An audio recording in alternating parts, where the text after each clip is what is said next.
I've done a lot of research, and what I've found is people who are outside the industry don't really have a dream. They don't even know how to dream, and they don't even know what their purpose in life is, and what their existence in life is for. And I just want to share with you my own story, because it's taken me a while over the years as I've developed as an individual. And I'm going to share with you my why.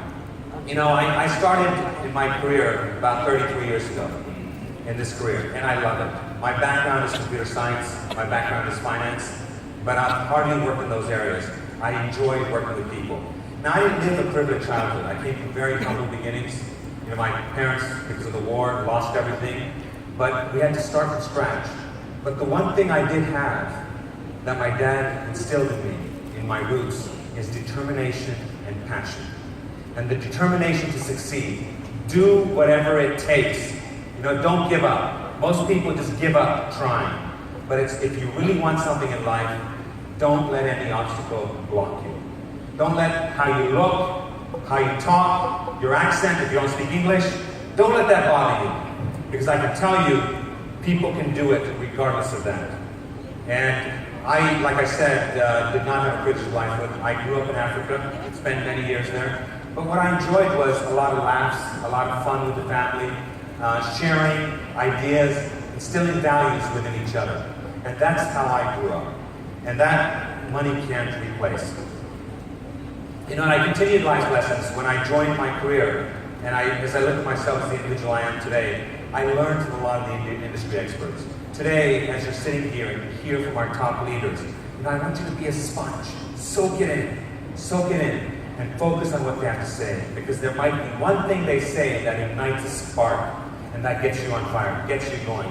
I can tell you in my last 33 years, I've heard so many stories, countless stories, where individuals have said, Kanwar, I remember hearing from that leader, and it was that one thing they said that got me interested and excited in going into this business. And I made a commitment that very day that make today count.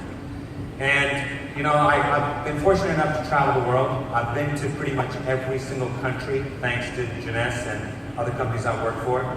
But most importantly, I've been able to experience the experiences with individuals from each of these countries and learn from them. And I always believe ourselves that we've got to be students of MLM and teachers of MLM. We learn from each other together. So, what I learned very quickly is we're not about product. Now you might say, well, we do market products. Yeah, that's great. We do market products. We've got revolutionary products. We've got scientific, cutting-edge products. But the most important thing we are about is we are about people, guys. We're about people. And that's what we stand for as a company. Do you agree? Yes. And the day we forget who we cater to in this business, we might as well close our doors. We are about people. I wake up every morning and say thank you, Jeunesse. Thank you, leaders like yourself, for helping me with my lifestyle as well. Because if you weren't there, I wouldn't need to be there either. We're not here to impress, we're here to bless. Most people can get up and do fancy speeches and say a whole bunch of mumbo jumbo, and at the end of the day you say to them, what did they say? What does it mean? Keep it simple. We want to help people along the way. That's what our goal is. Our purpose is to provide roots and wings to others. So when we bring people on in this business, the beauty of Jeunesse is we actually help them. We never walk alone, is what we say in our business. We will help you every step of the way. People have often said to me, Kanwar, I lack the confidence. I don't have the ability to stand up in front of groups and talk about this business. Don't worry, confidence will come. You'll get better and better at it the more you keep trying. So you have to keep trying. The important thing I want you to remember is move the heart and the feet will follow. This business is a touchy-feely business. It's not about logic. It's not about, well, let's do it this way and then maybe it'll touch them emotionally. No, let's touch their heart and the feet will move automatically. Would you agree? Yes. Rules will never be the reason. Real leaders don't legislate, they motivate. And as you're working with your teams, I want you to look at that. There's two kinds of people out there. Two kinds of people, I say. Two kinds of people out there in this world today. Those who lift and those who lean.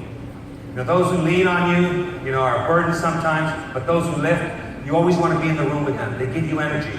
So pick who you're surrounded with. That's very important as well.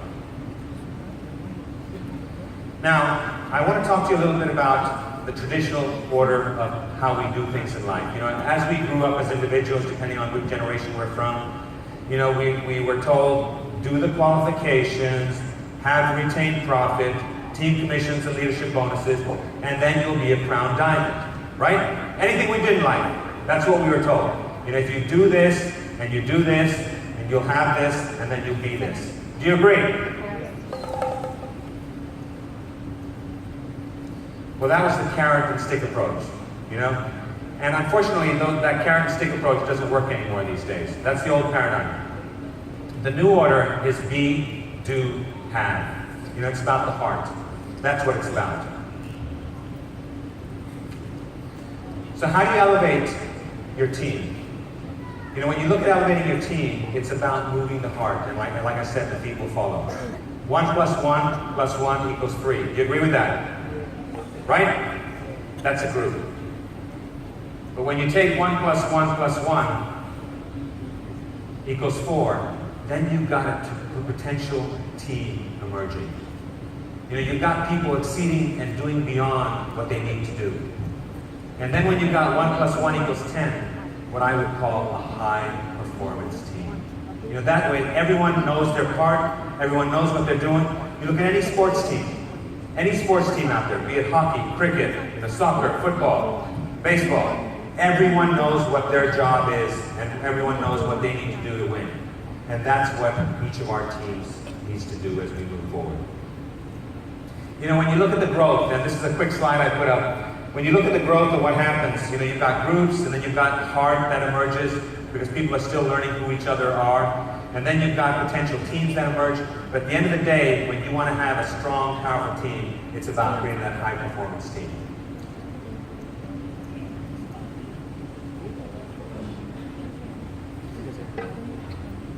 So, you know, heart at the end of the day matters so much. It moves people. Would you agree with that?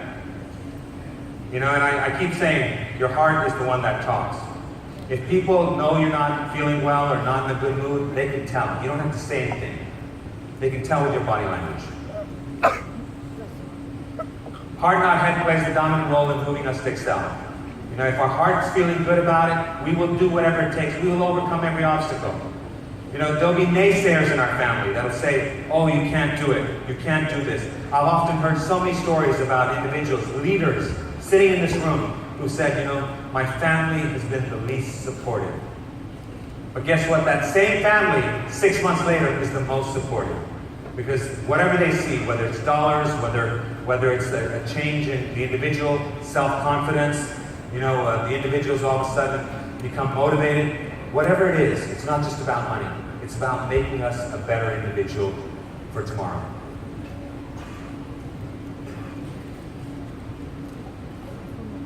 Like I said, others standing within 5 feet of you can tell if you've got energy or not. Your heart talks not only influences how the world sees you, but how you see the world. So I want to experiment with you in a second. You know, we look at things, you've all heard of the saying, glass half empty and half full, right? And some people look at the glass half empty, and some people look at the glass half full. So I want this side of the room to close their eyes for a second. This side of the room. That includes diamonds as well. And Mabel, that includes you because you're on your way to future diamond. Okay. Right, Mabel? One of our top cycle runners yesterday. So keep your eyes closed. Don't sleep on me, please. Okay? This side of the room, keep your eyes open. And I want you to look at the screen. Okay? Don't yell anything out. See it? Okay. Open your eyes, guys. Raymond, it's okay to open your eyes. Thank you. Stephen, don't sleep. Okay, your eyes are open, right? Perfect. Okay. This side of the room, close your eyes, please. This side of the room, keep your eyes open.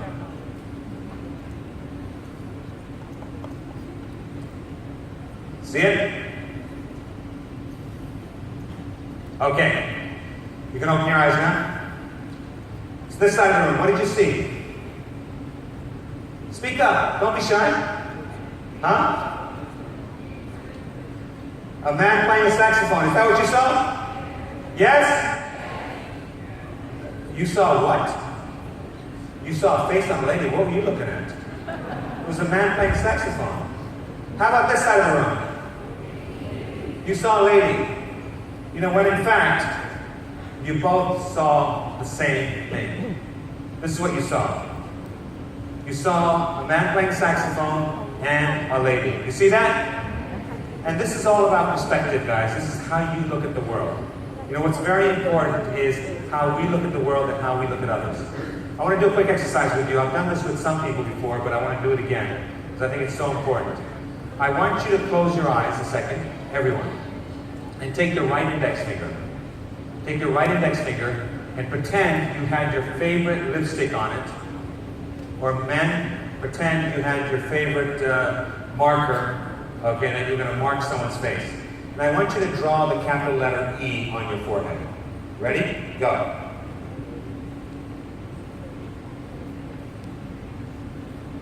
Do it again, Yvonne. Okay, good. Okay, so how many of you can open your eyes now, how many of you drew the letter E in capital letters so that I could read it? How many of you drew it the other way so you could read it? Okay? So again, notice there's a difference. There's been a lot of studies done by the Harvard Business School on this, and basically what it says is that when you draw the letter E, where you can read it from on my forehead, that means you're always looking at things from my perspective. And situations change, but always, you know, we can change in our situations, but for the most part, you have to look at things from others' perspective. If you want to grow your team, you want to make your people successful, look at things from their perspective. You know, how we navigate through leadership, you know, if you think about a river, we never step in the same river twice. Would you agree? Why? Because it's constantly flowing.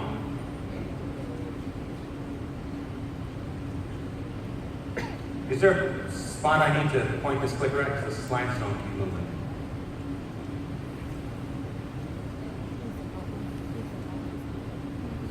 So how we navigate, you know, you need to be the pillar of what you do in this business. As a leader, whether you're ruby, sapphire, emerald, whatever you are today, you need to be that pillar so people can lean on you as we move forward.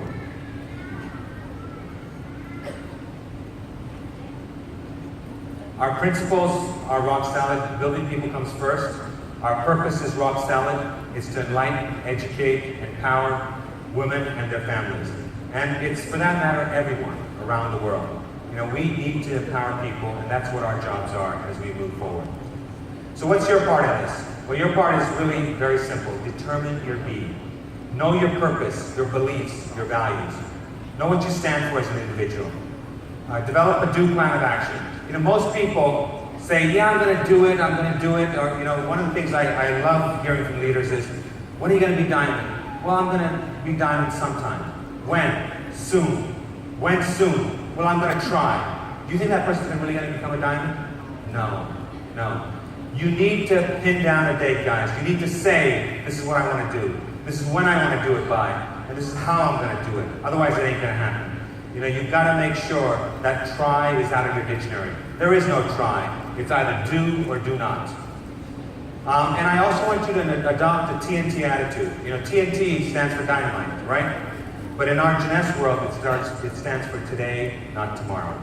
You know, we as individuals procrastinate. We take our time on things. But we've got to make sure that we do it now if we want to create that sense of urgency.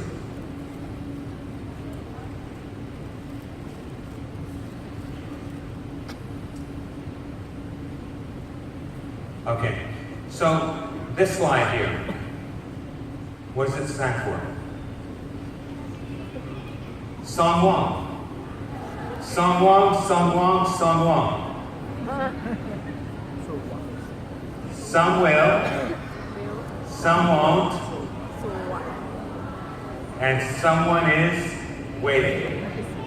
You know, so what you're going to see in this business, regardless of this business or any business, some will. Some will take advantage of the opportunity. Some won't. But there's always someone there waiting, folks. And today, you know, as you sit here and listen to our top leaders, do take the time, soak it in, because I hope that we can ignite a spark within you. Because what my vision is, what Geraldine's vision is, I know what the Diamond's vision is not just be a billion-dollar brand, but be a multi-billion-dollar brand.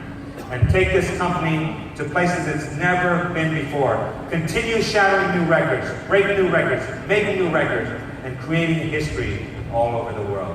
And I'm counting on you, Singapore, because I know we can do it here in Singapore. You had a record month. You had almost 100% increase last month. So I applaud you, I thank you, and let's continue this great journey together as we move on. Thank you, Singapore.